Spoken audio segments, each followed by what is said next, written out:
Ал Қарағандыда WhatsApp желісі арқылы ғана автокөліктің мемлекеттік нөмірін заңсыз жасау белең алып барады. Құқық бұзушылық фактілері мемлекеттік қызмет істері және сыбайлас жемқорлыққа қарсы іс-қимыл департаментінің мамандары жүргізген жасырын тұтынушы мониторингісі барысында анықталған.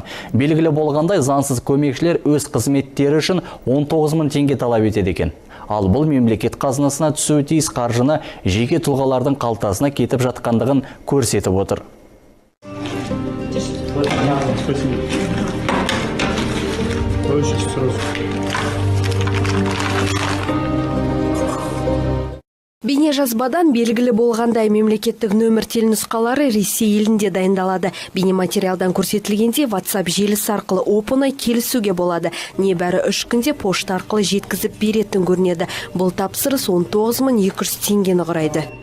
Совместно с общественными организациями Сәуір айында жасырын тұтынушы мемлекеттік нөмірді дайындайтын адаммен келісіп, WhatsApp арқылы техникалық паспорттың фотосын жолдады.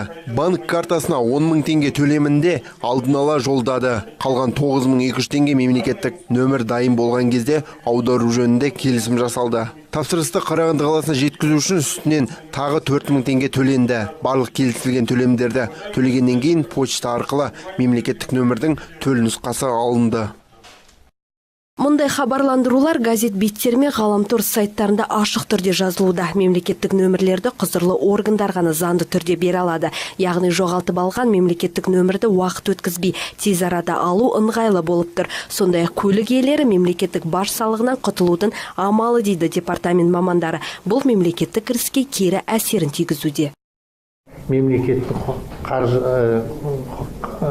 доходный часть бюджеті дейміз. Соған ақша түспейді. Кіріс жағына көптеген көп. Мысалы, қазір біз бірақ шаруаны анықтадық.